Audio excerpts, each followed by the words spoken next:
गुरु महाराज के चरणों में मेरा कोटि कोटि सादर जय गुरुदेव। सभी सत्संगों को मेरा प्यार भरा सादर जय गुरुदेव। ये बनाओ, मम्मी बुला रही है। जय गुरुदेव। पकड़ ले, काय के लिए नहीं बुला रही है? नहीं बुला रही तो मुझे ऐसी आई थी, वो तो देखने के लिए चाचा ने वो चालू कर लिया था ना, बहनों भाइयों, तो ये ऐसे पकड़े रहे। जो मैं आ रही परमात्मा हूँ, का तो एक होता चीज़ है, बताऊँ। कोई भी संत से उसके स्वरूप से, वास्तविकता स्वरूप से जुड़ जाता है बहनों भाइयों, तब हम वास्तविकता में संतों को समझ पाते हैं। अगर बाहर की चमड़ी को ही देखते रहोगे तो अंदर के प्रकाश से नहीं जुड़ पाओगे। अगर अंदर के प्रकाश से जुड़ना है बहनों भाइयों, तो पहले अपने गुरु को, संत को साधारण मनुष्य मानना बंद कर दो। अगर तुमने ये गलत फहमी रही जो वो मेरे जैसे ही है, तुम्हारे जैसे शरीर में तो वो आए हैं, लेकिन वो नहीं है, उनकी उससे यारी हो चुकी है। जब उससे यारी हो जाती है तो वो उसका ही स्वरूप हो जाती है। बाबा शेख फरीद थे बहनों भाइयों, तो जब भी उनसे कोई आशीर्वाद लेने आता था तो मुझे नहीं कहते थे खुश रहेगा दुखी रहे, वो कहते थे कि जा तुझे प्रेम हो जाए, जा तुझे इश्क हो जाए। क्योंकि जिसके हृदय में परमात्मा के लिए प्रेम आ जाता है तो उसको परमात्मा को पाना, खुदा को पाना, मालिक को पाना सहज और बहुत सरल हो जाता है। ये सारी विधि विधान तो परमात्मा के प्रेम को प्रकट करने के लिए ही किए जाते हैं हृदय में। अगर वो प्रेम इकट्ठा हृदय में जागृत हो गया तो आपका विधि विधान आपका सफल हुआ। और आप किसी भी विधि को, किसी भी क्रिया को कर रहे हो, प्रेम नहीं अंदर जागृत हुआ तो सारे अपने विधि विधान बेकार है। बाबा से फरीद आशीर्वाद में जी कहते थे जा तुझे प्रेम हो जाए, क्योंकि प्रेम हो गया फिर इसके लिए सहज और सरल हो जाते हैं सारे काम। अभी हम लोग क्या करते हैं कि भगवान के मार्ग पर चलेंगे, लेकिन हम अपने जो चालाकियां है वो नहीं छोड़ पाते हैं। भगवान को पाना है बहनों भाइयों, उससे मिलना है तो कहते नहीं कि अगर है शौक मिलने का तो हरदम लौ लगाता जा, गुलामी कर ले मालिक की, गुलाम उनका कहता जा। अभी अपन से कोई ये कहते हैं कि तुम बाबा जय गुरुदेव के शिष्य हो, तो जब हम ऐसी जगह जाते हैं स्टैंडर्ड जगह में, तो वहाँ अपन जो बताने पसंद नहीं करते कि हम जय गुरुदेव से जुड़े हैं, कहीं कुछ कहने लगा जय गुरुदेव से जुड़े हैं। तो जब तक हम दूसरे की जो देखेंगे, दूसरे हमारे बारे में क्या सोच रहे हैं, तब हम भगवान के पथ पे नहीं चल सकते हैं। भगवान के पे तो पथ पे वही चल सकता है कि मीराबाई ने कही नहीं कि लोक लाज सब त्यागी, तब तो भगवान के बाबा मार्ग पर चल पाओगे। जब तक तुम लोक लाभ की, अपनी इंसाइट की, अपनी बेइज्जती की, अपनी जाति का किसी की भी अभिमान है, तब तक तुम भगवान के मार्ग पर नहीं चल सकते। तो कहते नहीं कि संत चरण के, जो संत चरणों की अवलीन बन जाता है, उनके चरणों की रूप धूल बन जाता है, उसको ही वो सिंहासन मालिक देता है। अभी हमें किसी भी कसौटी पर तराशा जाए तो कोई भी किसी कसौटी पर तरसने के लिए तैयार नहीं होगा। अरे तो मैं मजा आ रही हूँ तो उनको रिजल्ट चाहिए, भैया मंगल को यहाँ आते हैं और हमारा कोई काम नहीं हो रहा है तो मत क्यों जाए उनके यहाँ, तो हमारे विदेवता बढ़िया, वो भवानी बढ़िया, वहाँ जाते हैं आलू प्रसन्न हो जाते हैं। भैया बिना सदगुरु के कोई तुम्हारी पूजा, कोई पुण्य तुम्हारे कुछ नहीं लगते हैं, क्योंकि सदगुरु गवाही देते हैं कि भैया इसको जो चीज दे दो तब वो चीज मिलती है। अंदर से तो परमात्मा डायरेक्ट तो मिल नहीं सकते हो और ना तुम्हारी फरियाद वहां तक पहुंच सकती। किसी ने यह खूब कहा कि उस तक फरियाद उसी की पहुंचती है जो फरियाद निस्वार्थ हो, दूसरों के लिए हो। हम अपने लिए तो सब रोते हैं कि मुझमें ये समस्या वो समस्या है, क्या हम किसी को देख के, किसी सत्संगी भाई को, अड़ोसी पड़ोसी को देख के हमारी आंखें नम हुई, हमारी आंखों में आंसू आए। सच्चा इंसान तो वही है बहनों भाइयों जो दूसरे के दुख को अपना दुख मान के और उसके दुख में बड़ी शिद्दत से, बड़ी तल्लीनता से सम्मिलित हो जाता है, वही सच्चा इंसान है। सारी चीजें तुम्हें गुरु महाराज खुद तो ही आगे बताएंगे, कुछ थोड़ा विवेक से भी सोचना चाहिए बहनों भाइयों। एक चीज आप दिमाग में सेट कर लो, अगर आपका अंतरात्मा जो चीज जानती है जो सत्य है, जो सही है चीज, तो तुमसे गुरु महाराज ये मत समझना कि जो तो कह ही नहीं गया तो मैं जो करूंगा तो जो तो विधि टूट जाएंगे मेरे। नहीं, अगर तुम्हारी अंतरात्मा गवाही दे रही है कि नहीं इससे गुरु महाराज नाराज नहीं होंगे तो तुमको वो काम करना चाहिए। केवल एक बहाना बना के कि इसको पैसा ना देना पड़े, इसको कुछ अच्छा ना करना पड़े, गुरु पे वो टाल के अपन वो काम नहीं कर पाएंगे। तो बहनों भाइयों जो बचने के प्रोपेगेंडा, जो बचने के उपाय है कि गुरु महाराज तुमसे कहेगा कि अच्छे काम मत करना, किसी की मदद मत करना, किसी के दुख में सम्मिलित मत होना। सच्चा व्यक्ति तो वही है जो किसी की पीड़ा में खड़ा हो जाता है। हम लोग कहना सच्चे इंसान नहीं कर पाते हैं बाकी भगवान की दया तो बहुत दूर की बात है। जैसे हम देसी गुण आने लगेंगे ना इंसानियत की, मानवता की, किसी दूसरे के दुख में अपने आंसू टपकने लगेंगे, तो सोचना बहनों भाइयों कि अपन ने भगवान ने मनुष्य चोरा भेज के कोई गलती नहीं की है। आज अपन मनुष्य के चोले में कुछ जानवर पशु घूम रहे हैं, जो जैसे पशु नहीं होता बहनों भाइयों, सानी खा ली उसने, तो चारा खा लिया और वो मस्त होके पड़ा है। वैसे ही अपन लोग केवल अपने लिए सोचते हैं बस, और अपने बारे में सोचते हैं, और दुनियादारी भाड़ में जाए, आग में गिर रही है, मरना तो मर जाए, लेकिन हम केवल अपने बारे में सोचते हैं। तो अपन परमार्थी रास्ते पर चलने योग्य नहीं है अभी। अगर अपन ये सोचेंगे कि बाबा जय गुरुदेव सत्संगी के रूप में या किसी सत्संग के बाम में आएंगे सेवा कराने, तो अपन सभी लोग तैयार हो जाएंगे। इसलिए अपने गुरु को समृद्ध मानो, पहली बात ये मानो कि गुरु कोई आड़मास का पुतला नहीं है, वो चेतन शक्ति है।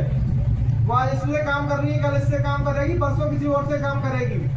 और अब वो शरीर गुरु महाराज ने कहे यह तो रूप धरा तुम सर्वगुण जीव वार के पार कराने के लिए।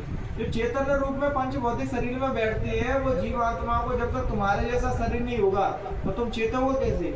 और सूक्ष्म रूप में गुरु महाराज यहाँ बैठे हो, तो तुम में किसी में इतना भजन साधन आएगा तुम देख पाओ उनको, तो दिखाई नहीं देंगे तुमको। इसलिए तो पंच भौतिक शरीर में कोई महात्मा आया हो तो पंच भौतिक शरीर में ही आएगा बहनों भाइयों। और जो भाग्यशाली पुरुष रहती हैं, जो सानिध्य में उसी पीरियड में उनसे जुड़ जाती हैं, तो वो कहते हैं दिया से दिया जलते चले जाती है। एक बुझता हुआ दिया आपके दिया नहीं जला सकता है। जो चेतन रूप में बैठा है, शरीर रूप में बैठा है, कि तो जैसे तुम उसके स्पर्श में आओगे, उसके सानिध्य में आओगे, तो तुम्हारे भी अंदर आत्मा की पुकार, आत्मा से मिलने की तड़प अपने आप ही सुख सुखाट होने लगेगी कि भाई सच्ची खुशी तो यहाँ मिल रही है। यहाँ बहनों भाई अपन पैसा रुपये देना पड़ रहा है किसी को, कि आपकी प्रॉपर्टी किसी के नाम लिखाई जा रही है, नहीं लिखाई जा रही। लेकिन अगर सच्चे हृदय से आप यहाँ आ रहे हो तो आपको एक सुकून मिल रहा हो अंतर में। उसी को तो कहते हैं कि आत्मा का भोजन। अपन शरीरी भोजन तो सब दे रहे हैं, जो खाना है वो सब खिला रहे हैं, लेकिन अपने शरीर को आत्मिक भोजन नहीं दे रहे। आंखों बेचारी भूखी प्यासी बिलख रही है, चिल्ला रही है, भैया मेरा भी भोजन तो शरीर मांगता नहीं है। हाँ 2 बज रहे तो मेरा शरीर भोजन मांग रहा है, वही खाना दो खाना दो। ऐसे ही हम लोग आत्मा हमारी कोई मांगती है कि खाना तो दो, भजन साधना तो करो, लेकिन हम वो नहीं करती है। भजन साधना करोगे बहनों भाइयों, तभी तुम अपने आत्मा स्वरूप को समझ पाओगे कि तुम कौन हो। बगैर साधना के तुम नहीं समझ सकते कि तुम कौन हो। और साधना ही जीवन में सार्थ है, और बाकी सब बेसार है बहनों भाइयों। चाहे तुम कितना भी धन जोड़ के रख जाना, वो तुम्हारे काम नहीं आएगा। चाहे कितने भी व्यापार को संपन्न कर जाना, वो भी काम नहीं आएगा। कितनी ऊंची हाडेवीरी बना जाना, कुछ काम नहीं आएगा। वो तो परमात्मा ने यहाँ की व्यवस्था बनाने के लिए सारी चीजें करी थी, और जब आप चारों चीजें व्यवस्थित है, फिर आपको भगवान का भजन करना चाहिए। अगर तुम भगवान का भजन नहीं करोगे तो बहनों भाइयों, जो चीज सुविधा दी है तुम का मिसयूज कर रहे हो। जितने भी ग्रेट पर्सन हुए, एक बार सूफी संत बैठे थे एक मजार में, तो वो क्या करते थे कि जब कोई भी साधना करता था, कुछ भी एक साधना की क्रिया करते थे, वो कहते थे स्टॉप, तो जो जहाँ होता था वो वहीं रुक जाता था। तो 2 बच्चे नहर में आ रहे थे गुरु जी का सत्संग सुनने के लिए, तो उनने मजार के बाहर आवाज सुनी स्टॉप, तो वो नहर में ही खड़े रह गए दोनों बच्चे। तो नहर में ही खड़े हो गए, तो ऐसे में क्या उधर से प्रशासन द्वारा वो पानी छोड़ दिया गया नहर में, वो सूखी थी नहर, पानी छोड़ा गया। तो एक शिष्य के गर्दन कमर तक पैरा वो आया पानी, वो चढ़ के दूर भाग गया। वो अरे पानी में मर ही जाऊंगा, ऐसा गुरु का आदेश पालन करूंगा तो मर ही जाऊंगा मैं, वो चढ़ के बाहर भाग गया। दूसरा शिष्य था जो अधिकारी शिष्य था, उसके पहले छाती तक पानी आया, गर्दन तक आया, धीरे धीरे वो पूरा डूब गया। लेकिन तब भी वो बहनों भाई टस से मस नहीं हुआ, वो उसी नहर में खड़ा रहा। तो गुरु ने अंदर में देखा कि भैया ये तो उठा ही नहीं था, तो गुरु महाराज कूद के उसमें गए और उसको उस झील से निकाला। तो उन्हें तुम उठे कि आपने गुरु महाराज कह दी स्टॉप, तो मैं कैसे उठ सकता था कि भैया मेरे बच्चों का इतना मान करेगा कि भैया कहते नहीं कलयुग में गुरु आदेश का पालन करना ही भक्ति है। तो भैया आपने आदेश दिया इसलिए मैं खड़ा रह गया। तो उन्होंने कहा जा मैं तुझे अपना उत्तराधिकारी घोषित करता हूँ। अब जिस प्रकार मैं उस परमात्मा का प्रचार कर रहा हूँ, तू भी यहाँ से दूर निकल के कहीं दूसरी कंट्रियों में जाके मेरा प्रचार करना उस मालिक का। तो भगवान के मार्ग पर बहनों भाइयों इतना सरल नहीं है। जो दूसरों के लिए जीना चालू कर देता है वही भगवान के पथ पर चल सकता है। जब तक अपने लिए सोचेंगे तो हम स्वार्थी हैं बहनों भाइयों, और सत्संगी बन गए तो इसका मतलब ये नहीं है कि अपन परमार्थी बन गए। अपन भी वे कहीं ना कहीं स्वार्थी है, पहले अपने विषय में सोचेंगे तब वो दूसरे के विषय में सोचेंगे, और दूसरे के विषय में इतना ज्यादा नहीं सोचेंगे नहीं मोसी आगे ना निकल जाए। उतना ही सोचेंगे कि मुझसे ऊपर ना उठ जाए। ये यहाँ की एक नियम है, सिस्टम है यहाँ का अपने धरती का, कि आदमी कलयुग में दूसरे को उठता हुआ नहीं देख पाएगा। अगर आपके घर है सुख है तो तुम उससे सुखी नहीं हो, पड़ोसी के जहाँ से जाना सुख है तो अपन बाद में दुखी हो जाते हैं, वो जाना सुखी कैसे हो। अपन देखे आते ना किसी रिश्तेदार ने वो अच्छा सा जीवन जी रहा होगा तो ऊपर से तो तारीफ करते रहेंगे, अरे तुम कितना अच्छे जी रहे हो, और अंदर से ईर्ष्या जल रही होगी, अरे जितनी अच्छे जी रहा है मैं क्यों मर रहा हूँ। तो इसका मतलब तुम दूसरे के सुख में और दुख में खड़े नहीं हो सकते, तो भगवान तुम्हें कहाँ से प्रोवाइड कराएगा। जो चीज अपन ने नहीं मिली, अपन ने दुख है किसी भी प्रकार का, तो बहनों भाई इसमें परमात्मा का मालिक का दोष नहीं है, तुम्हारा ये दोष है, तुम्हारे कुछ कर्म है, तुम उस योग्य नहीं हो, तुम्हें वो चीज नहीं मिल रही है। जब अपन अपने जीवात्मा योग हो जाएगी, चाहे वो अंदर के विषय हो या बाहर के में, चाहे भौतिकवाद के हो या अध्यात्मवाद में, तब तक वो चीज तुमको प्रोवाइड नहीं कराई जा सकती, क्योंकि तुम उसके योग्य ही नहीं हो, अधिकारी नहीं हो। अधिकारी जीव को ही पानी पिलाया जा सकता है। एक बार रविदास थे बहनों भाइयों, तो उनसे राजस्थान के महाराज मिलने आए थे। महाराज मिलने आए तो रविदास 9 बजे तक अपने कुटिया में नहीं गए, 9 बजे तक वहीं बैठे बैठे उनका इंतजार कर रहे थे कि वो आए तो उनको पानी पिलाते हैं। प्यास से आए थे वो, तो उनने पूछा कि रविदास से मिलना, उनकी बहुत ख्याति सुनी है हमने। तो उन्होंने कि महाराज तुम इतने बड़े राजा हो गए और रविदास के वो जाटा पर समाज है, उनसे मिलने जाओगे तुम। तो वो भी उनने कही, तो वो भी थोड़े सब कुछ आने लगे, वो जात के छत्री थे।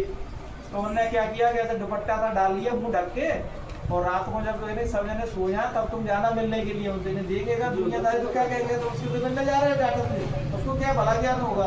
मुझे पता नहीं है ज्ञान किसी जाति से नहीं होता है, ज्ञान तो तुम्हारे तौर पर से सच्ची भक्ति से तुम्हारे अंदर उतारा जाता है। तभी तो परमात्मा ने बहनों भाइयों हर कौम में, हर मजहब में, हर जाति में संत भेजे।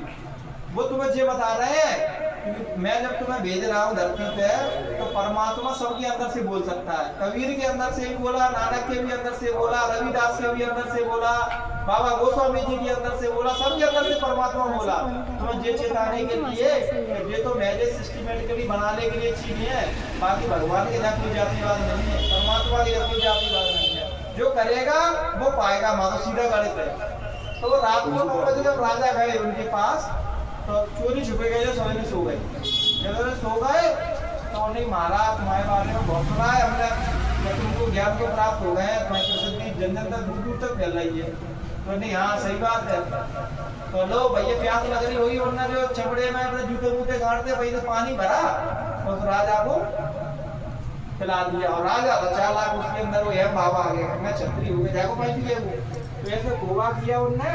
तो रात को तो बहना भाई ऐसा कुछ गोवा कर दे तो ऐसा लगे वो पी रहा है, लेकिन उसने ऐसे हाथ कर लिए, पूरा पानी आधा तो नीचे बह गया, आधा उनके कपड़े गंदे हो गए। उतना क्या पी लिया, झूठ बोल दिया आप पी लिया, तो नहीं ठीक है जाओ। वो चले गए वहाँ। जब वो पानी थोड़ा कपड़ों में दाग लग गए, तो जब एक धोबी के पास वो कपड़े गए, तो धोबी चला, वो बीमार हो गया, अगर कहीं चला गया, तो उसकी बच्ची ने वो कपड़े धोए। क्या वो बच्ची ने कपड़े धोए गए भाई, तो वो दाग वैसे छूट ही नहीं रहे थे, क्योंकि वो तो सतगुरु के दाग थे, वैसे कैसे छूट जाते। तो बाना क्या किया, कब दाग कैसे छुटा, उनको राजा मारेंगे, तो मुंह में दे दिया उसने वो कपड़े, मुंह से निचोड़ के वो, और जैसे ही मुंह में गए तो उसके बाद जब दृष्टि बुराई ऊपर के लोगों में भ्रमण करने लगी। तो जब बात धोबी की लड़की के प्रचार हुआ, तो ज्ञान की बातें कर रही है और सत्संग कर रही है, और लोग उससे प्रभावित हो रहे, जन जन दूर दूर से लोग आ रहे हैं उससे मिलने के लिए। तो राजा भी पहुंचे, भैया ऐसा ज्ञान तुमने कहाँ से प्राप्त किया है कि महाराज ये तो सब आपकी देन है, आप ज्ञान नहीं हो, इस वजह से ये मिल गया मुझको, मैंने तो आपके कपड़े को झूठा किया, भाई मैं ज्ञान मिल गया। तब राजा को गलती अपनी मानी और दोबारा रविदास के पास गए। तब रविदास ने कही कि अब तो बेटा मेहनत करनी पड़ेगी, पहले मैं मौज में था, तुमको फ्री में दे रहा था, तुमने ली नहीं उसको, अब तो मेहनत करनी पड़ेगी तब मिलेगा वो, ऐसे नहीं मिलेगा वो। तो संत जब जो चीज कह रहे हैं वो दे रहे हैं खजूर, तो बगैर किसी भेदभाव के, बगैर अपने अंदर कोई बुराई रख के उसको स्वीकार करो कि कछू तो मौज कह रहे हो, तब वो दे रहे हैं। जहाँ तुमने अपनी इच्छा घुसेड़ी, तो फिर तुमने बात की मानी कहा, तो अपनी बात मान कर लोग में तो क्या कहते हैं, तो लोग गुरु को भी उपदेश देने लगते हैं, गुरु महाराज ऐसा नहीं ऐसा करना, तो गुरु भी विचार कहते हैं हाँ भैया जब तेईस को तो जाना जानता तो कर ले, तो दुका करो कहेंगे कर ले तू। इसलिए जो सच्चे भक्त रहते हैं, सच्चे शिष्य रहते हैं, वो हमेशा गुरु के आदेश पर चलते हैं, जो गुरु बताते हैं वो करते हैं। बता हमारी विडंबना पता क्या है बहनों भाइयों, क्योंकि हम भगवान को ऊपरी तौर पर मानते हैं, अंदर से भगवान को नहीं मानते। क्या मंदिर मस्जिद है यहाँ आते हैं बहनों भाइयों, तो सच बताना ईमानदारी से भगवान के दर्शन करने के लिए कौन कौन आता है? सब संसार की चीजें मांगने के आते हैं कि ये दे देना, वो दे देना, मोड़ी की बीमारी ठीक कर देना, इसका ये कर देना, वो कर देना, ये कर देना। लेकिन जो असली दौलत है वो तो कोई महात्मा से लेता ही नहीं। तो देना भी चाहे, गुरु महाराज कहते हैं कि बच्चे तुम पर दया होती है तो तुम दया को रख नहीं पाती हो, उसको उलील देती हो। हमारी बड़म्बना पता क्या, मैं कुछ भी दिखाई सुनाई देने लगा तो हम एक शख्स को ढूंढिए कि ताकि मैं वो बात बोल दूंगा, बता दूंगा, देखूंगा ऐसा देना है। और साधना को जब तुम अपने साधना को नहीं पचा सकती हो, जब पहले ही पाताल में पहुंचे ने झुंझुना दिए परमात्मा भैया बजाने लगे। बहुत से लोग आदमी होना कहीं रिद्धि सिद्धि मिल जाती है, भैया पर जाए ढोल मजारा पीटने लगते हैं, देखो मुझे ये दिख रहा है, वो सुनाई दे रहा है। तो इसका मतलब वो भजन भगवान को पाने के लिए नहीं कर रहे थे, वो भगवान से यही मांग रहे थे कोई रिद्धि सिद्धि दे देना, बाद में ऊपर सिद्धि मिल जाएगी, बाद में फेमस हो जाऊंगा, जनता पीछे लग जाएगी, बस यही में काम हो जाएगा। लेकिन मरोगे बहनों भाइयों तुम, तो तुम अपने अंदर से दुखी होके जाओगे, भैया भगवान से तो मिला ही नहीं था। संत भी बन गया था तब भी मुझे मन बड़ा ही नहीं लगा था कि जाकर कच्ची बूंदे ये कर दिया वो कर दिया, भगवान से तो मिला ही नहीं पाया। भगवान से बहनों भाइयों संत है कोई व्यक्ति, अगर वो भगवान से मिलने के अलावा दूसरी चाहना रख रहा है तो इसका मतलब उसने गाड़ी वाली रखा है, वो संत नहीं हुआ है अभी। संत का तो बस एक ही होता है, भगवान से मिलने के बाद निस्वार्थ समाज की सेवा करे, भूले भटकी आत्माओं को सच्चा रास्ता दिखाए, चोरू चकारे जो हराम खोरी जो उनके सीधे काम कर रहे हैं सबको नेक रास्ता दिखा के एक अच्छे समाज की स्थापना करना, एक अच्छे राष्ट्र की स्थापना करना, एक अच्छे देश की स्थापना करना। बाबा बुल्ले शाह कहते थे कि ना मैं हिंदू हूँ ना मैं मुसलमान हूँ, वो किसी भी जात में अपने आप को ना पाकिस्तानी हूँ ना मैं हिंदूवादी हूँ, मैं किसी में भी नहीं है। महात्मा किसी सीमा में तो बने हुए हैं, जो किसी भी सीमा में नहीं बना कोई महात्मा है। जो अभी हिंदू के पोशाक में बैठा है या मुसलमान के पोशाक में बैठा है वो सच्चा भी महात्मा नहीं है। महात्मा मतलब भगवान, और भगवान इस प्रकार किसी भी बच्चे में भेदभाव नहीं करता, उसी प्रकार महात्मा किसी में भेदभाव नहीं करते, समान रूप से सबको एक दृष्टि से सबको वैसा स्नेह करते हैं, क्योंकि वो प्रेम का स्वरूप हो चुके हैं। अब प्रेम का उनके अंदर से वो कह नहीं रहे कि मैं प्रेम स्वरूप हो चुका हूँ, उनकी वाणी से उनकी सब जगह से प्रेम बह रहा है। जो उस प्रेम को ले लेता है वो माला माल हो जाता है, और नहीं ले पाता वो यहीं पड़ा रह जाता है। गुरु महाराज कहते थे कि बच्चा मुझे 45 करोड़ में एक नहीं मिला जो कह सके कि भाई मुझे भगवान से मिलना है। सभी लोग कितने भी मिले, गुरु महाराज को बोलते शादी हो गई है 2 साल ठहर आती है लेकिन मोड़ा नहीं, वो हमारी पत्नी है वो बीमार बनी रहती है, गुरु महाराज को नौकरी नहीं लग रही, यही चीज मांग उनके और लग गया। लेकिन असली चीज अपने लिए नहीं, वो संत भी करना रहती है, दया रहती है, तो उसके साथ असली चीज भी दे दें भैया, जिस भी करते रहो तो ये भी बना रहेगा तुम्हारा, वो ऊपर का ही बना रहेगा। बहनों भाइयों जो बताइए आप मरने के बाद यहाँ से कैसे ले जाओगे, कैसे लेके आते तुम? लेकिन जो माया जी हुआ है वो मैं बांध के बैठी है, ये मेरा है। सब चीज का उपयोग करो, उपयोग करने का मना नहीं है, लेकिन उसको चिपको मत कि ये मेरी है, जहाँ तुमने मेरी गुजरी के मेरी है तो तुम फंस जाओगे। धन मिल रहा है तो अपने लिए उपयोग करो, अच्छी बात है। जब कोई जरूरतमंद लोग मिल जाए उसकी मदद कर दो, और ये मत सोचना तो जरूरत से जुड़ा तो मैं उसकी मदद नहीं करूंगा, चाहे वो कैसा भी व्यक्ति हो तो मैं उसकी मदद करनी है। वो किसी भी मदद से जुड़ा हो, किसी मदद से जुड़ा होगा, तुम्हें अच्छाई की टाल लीजिए किसी की करने की तो किसी की भी अच्छाई कर सकते हो। जो संत ने टालने का मेरा विरोध हो रहा है, मेरी जाति ऐसी है, मेरा कौन सुनेगा कौन नहीं सुनेगा, तो वो समस्या परमात्मा की है। जब सुपच ऋषि थे, चौथा यज्ञ चाया था पांडवों ने, तो कृष्ण भगवान ने कह दी कि भैया सभी संतों को न्योता दे देना, और ये घंटा बच जाएगा तो समझ लेना कि तुम्हारा यज्ञ सफल हुआ। तो भैया सभी महात्माओं को बुलाया, सभी महात्मा भोजन कर गए, लेकिन घंटा नहीं बजा। तो कृष्ण भगवान से पूछा कि महाराज तो संत खबरे खाना खा गए लेकिन घंटा क्यों नहीं बजा? कि भैया एक सुपच नाम के ऋषि और होंगे, उनका न्योता दिया था तुमने कि नहीं? अरे महाराज कह तो आए थे लेकिन वो आए नहीं।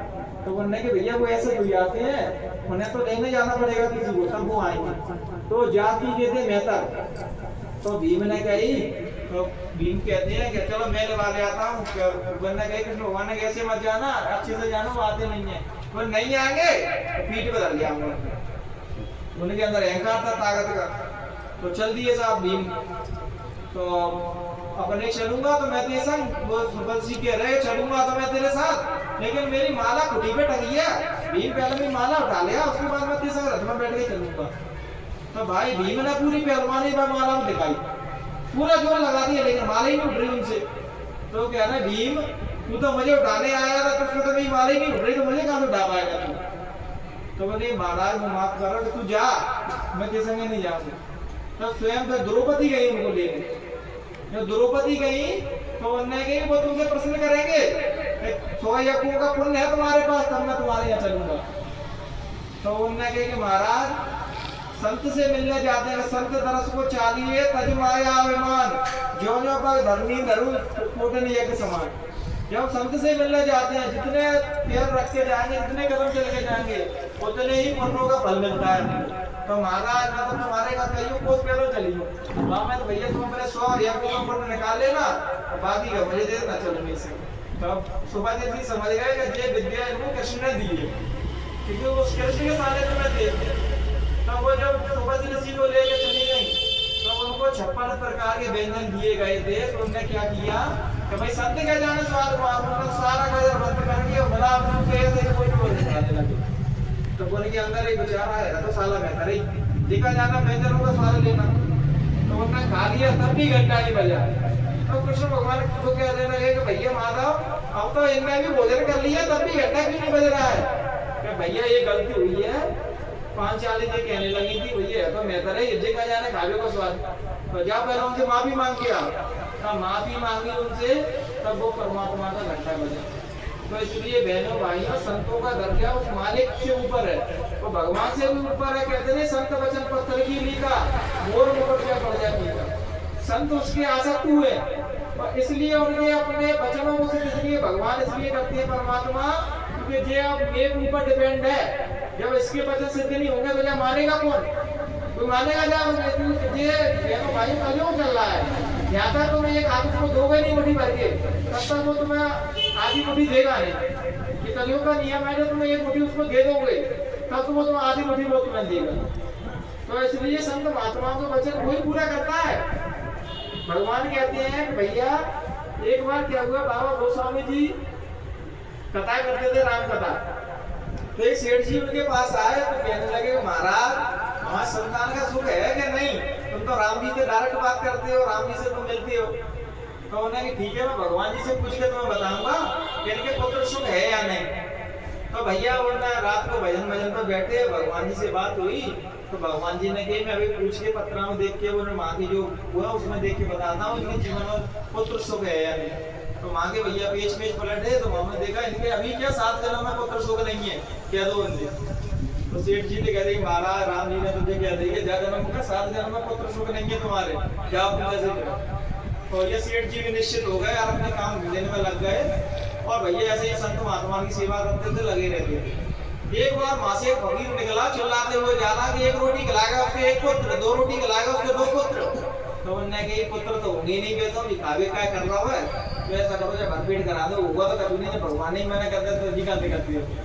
तो भैया भरपेट खेल करा के कहते हैं वो क्या कहते हैं क्या नाम 1 होंगे ना 2 होंगे, अब तो 4 होंगे, इतना कह के वो तो फकीर थे, वो तो कह के चले गए। वो अब वो क्या जाने के होंगे कि नहीं सिद्ध, तो भगवान करते हैं उनकी बातों से, कह के चले गए।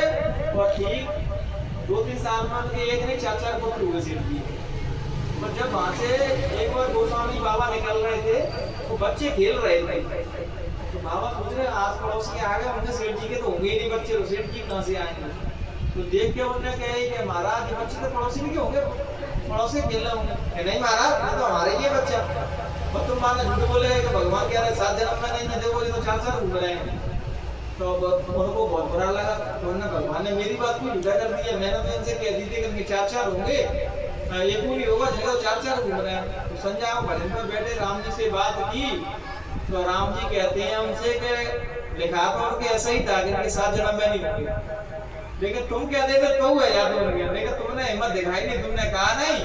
और वो अल्लाह फकीर था, बात वो तो मुंह पे आ सकती था, वो तो कह गया, और उसकी बातों को मुझे सिद्ध करना पड़ा। इसलिए महात्मा हाँ बहनों भाइयों अच्छे बुरे आदमी हर युग में, हर समाज में और हर समय में रहते हैं। मैं ये नहीं कह रहा कि सारी महात्मा अच्छी हैं, सारे महात्मा परमात्मा से मिल चुकी हैं। कुछ महात्मा ऐसे हैं कि उनमें केवल नाम की महात्मा, उनमें कोई महात्मा वाले गुण नहीं है। महात्मा बहनों भाइयों को दाढ़ी मूछ बाल का नाम नहीं है, अच्छे विचारों के सद्भावना का नाम महात्मा है। अगर आपकी सद्भावना है, आपके अच्छे विचार है, बड़े आपने दाढ़ी बाल रखे हैं, लेकिन परमात्मा की नजरों में आप महात्मा हो। मतलब महात्मा की पूज्य परिभाषा है कि स्त्री है, पुरुष है, कोई व्यक्ति अच्छा व्यक्ति है, अच्छाइयों से भरा हुआ है, तो वो व्यक्ति महात्मा है। जो किसी का अनहित बुरा नहीं चाहता है, किसी का बुरा नहीं चाहता, केवल संसार में सुख ही सुख देखना चाहता है, दूसरों को दुखी नहीं देख सकता है, समझना ये महात्मा वाले गुण उसके अंदर। जब भला उसके अंदर दाढ़ी, आपने देखा होगा बहुत से लोग ऐसे हैं जो किसी के भी दुख में खड़े हो जाते हैं। किसी काला मोहल्ले में ऐसे लोग हैं जो लड़ते ना उन्हें, तब भी वो दुख में किसी के खड़े हो जाते हैं, भूल जाते हैं सब कुछ। और कुछ लोग अरे मोहल्ले में ऐसे लोग भी मिलेंगे तुम्हें कि वो किसी के काम ही नहीं आती, उनको कहीं काम हो तो वो तुम्हारे से काम करा लेंगे, लेकिन तुम्हारे काम नहीं आएंगे। तो वो होते चालाक लोग, जो आदमी जो जानते हैं कि आगे के जितने भी वो रिश्ते बनाते हैं ना बहनों भाइयों, उसमें अपन जी देखते हैं इससे हमें फायदा क्या होगा। कोई गरीब को तो रिश्ता कोई बना रिश्तेदारी बनाता ही नहीं है, और होगा भी तो कहते हैं हम नहीं जानते थे कौन है।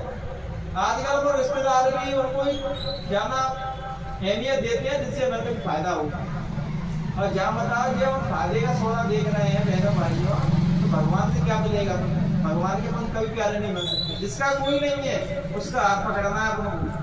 जो हर चीज से दुखी है, संत महात्मा ने जन जन जाके कैसे ऐसे लोगों को गुरु महाराज ने पकड़ा बहनों भाइयों, जिन्हें समाज उनको जीने का ये अधिकार छीन लिए थे। ऐसी ऐसी जगहों पर गुरु महाराज ने जाके सत्संग दिया, ऐसे ऐसे लोगों में जिन्हें कोई अपने बगल में बैठाना पसंद नहीं करता था, जिनके साथ गुरु महाराज ने खाना खाया, उनके बिस्तरों में सोए, उनके साथ रहे, उनको सत्संग नामदान दिया और उनको इसी योग बनाया कि वो गुरु महाराज की मथुरा आश्रम में आते थे। जो बनती थी सेवा वो करते थे, पैसे ये व्यक्ति दोनों टाइम भोजन नहीं थे उसके पास, उनको वो 500-500 रुपए गुरु महाराज को सेवा में देके जाते थे। तो गुरु महाराज पहले जन जन तक गए बहनों भाइयों, और पूरे जन जन को एक एक व्यक्ति को अपने अच्छाई से अपनी कृपा से पकड़ा लोगों को, तब इतना 45 करोड़ का जन सैलाब खड़ा किया था। क्योंकि सदगुरु को ऐसे नहीं बन जाता है, वो अपनी अच्छाइयों से अपनी मानवता से सबसे प्रेम करके वो सदगुरु पहुंच पाता है। जितना प्रेम तुम संसार के जीवों से करोगे और उनकी भलाई के बारे में सोचोगे, उतने ही उस मालिक के प्यारे होते चले जाओगे। जितना तुमने अपने बारे में सोचना चालू किया कि मुझे सारी सुविधा मिलना चाहिए, ऐसा वैसा होना चाहिए, उसी की दया में से तुम गिर जाओगे। तुम दूसरे के बारे में सोचते रहो और दूसरे के बारे में खड़े रहो, किसी के न देखे यार अच्छी तरह गुरु महाराज के ऐसे कर देना, भले गुरु महाराज ही कह देना गुरु महाराज मुझे नरक में डाल देना, लेकिन उसका अच्छा कर देना, तो ये सच्ची बात है, तुम नरक में नहीं भेजे जाओगे। क्योंकि बहुत भाग्यशाली जीव होते हैं दूसरे के लिए मान के लाते हैं, अपने लिए तो बेचारा जानवर भी जी रहा है, लेकिन सच्चा इंसान तो कोई है दूसरों के लिए। महापुरुष कहते हैं संत महात्मा दूसरों के लिए आते हैं, उनका सारा जीवन दूसरों को समर्पित रहता है। गुरु महाराज ने बहनों भाइयों इतना परिश्रम किया, वो चाहते थे एक एज के बाद आराम से एसी में और एक कुटिया में सोते रहते थे। 2012 का सत्संग हमने सुना, तो उस अवस्था में देखे बोल ही नहीं पा रहे थे, लेकिन वो जानते थे कि मालिक ने वो सेवा दी है, जब तक इस देह में प्राण है तब तक वो सेवा नहीं छोड़ूंगा, वो करता रहूंगा। तो 2012 में भी सत्संग कहा, आगे हो सकता है अंतिम सत्संग होगा, मैं इसके बाद नाम बोलूँ।